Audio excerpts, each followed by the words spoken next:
How's it going, guys, and welcome back to the channel. So on this video, I'm going to be doing the transmission service on my Tlx Type S. The car currently has about 15,000 miles, and I just want to see where the fluid is at, and I'm probably going to continue to do it around this mileage, all the drivetrain fluids. That is, it is a little bit premature, but I do drive the car hard. So with that being said, I want to make sure I stay on top of the fluids. Normally, we will be doing these fluids around every 30,000 miles or so. Acura has it on a maintenance minder code, a subcode 3. So if you want to follow the maintenance minder, that's the code you would have to follow. That would include the transmission fluid and the front transfer case. So we're gonna go ahead and get started. Just a few things that you need. I have everything right over here. You need 5.1 quarts according to Acura. So we're gonna see how true that is. I have my measuring bucket over there. So I have 6 here just in case. You're gonna need a 17 millimeter, a 12, some sort of a clip removal tool or a flathead, 3/8 ratchet, a 10 either by hand or on a impact tool, and a Phillips screwdriver, again, either by hand or on some sort of a tool. So, and this is what I'm going to be using to fill my fluid. Obviously, you guys are not going to have this, so I have a link to a pump, a manual pump, maybe on Amazon or something like that, that will work. And I'll just have that in the description down below. So with that being said, let's go ahead and get started. All right, guys, so I loosened everything up prematurely just to expedite the video a little bit quickly. And so you have 8 of these screw Phillips that you're gonna have to take out all over the shield. And then over here you have a 10. You're also going to have to take out this brace right over here. Once again, I loosened it. There's a couple 14 millimeters. So you got them over here. Got 1, 2, 3, 4, 5 total ones right over here, the last one. So you're gonna have to take those out in order to have some space. This just pops out afterwards.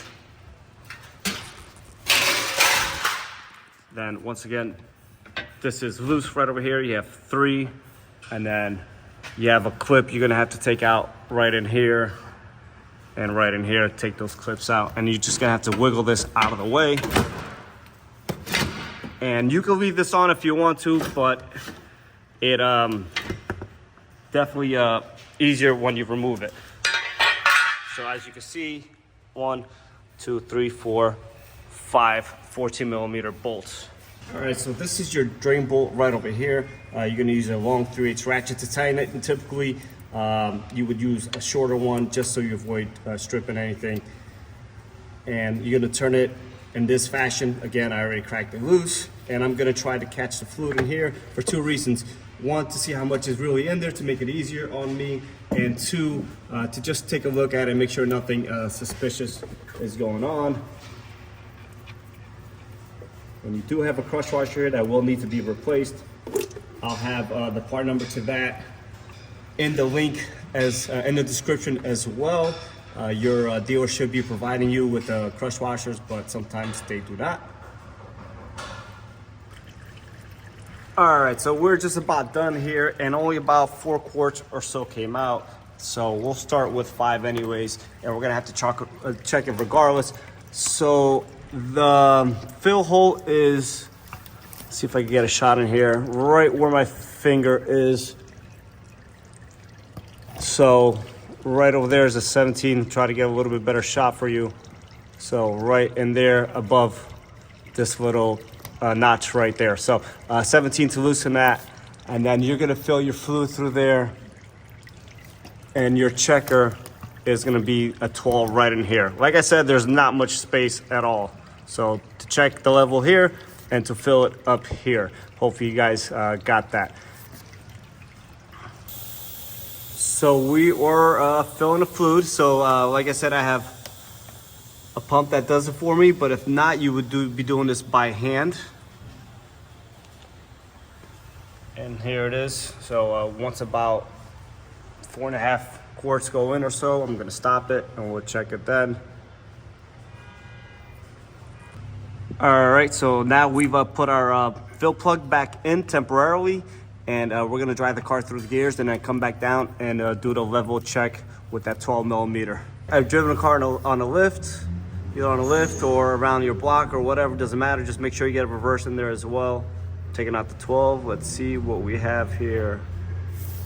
And see, not enough fluid. So we're gonna have to add some fluid. All right, so I added some more fluid. I drove the car again.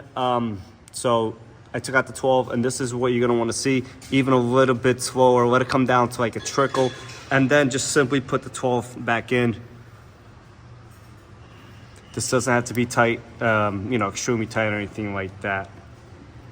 So on these 10-speed transmissions, on some of them, there's a filler vent that we use on top of the trans to fill the fluid. Unfortunately, on the Type S, with the turbo brace being there, it doesn't really allow you to get in there. So this is the way it has to be done on this car. It's extremely tight, especially if you don't take out that brace. You're gonna have a really hard time. So definitely take out the brace. I think it helps out everyone. So at the time of this video, also the fluid is on back order, at least on Honda's end. So I don't know, I'm gonna be posting this maybe January or December. So December 2022 or January 23.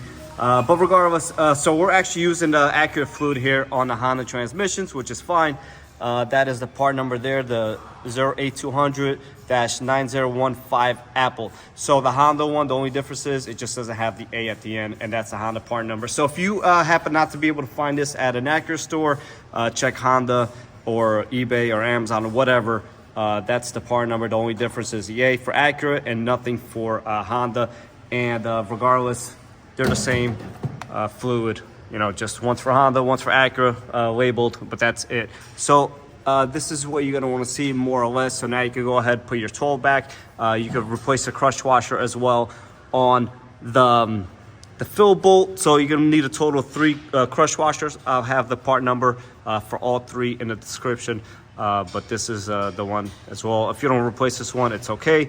Literally, it's snug. But I'll have the crush washer part number in there as well. So after this, you're going to want to put everything back together. Obviously, clean everything up with some brake clean.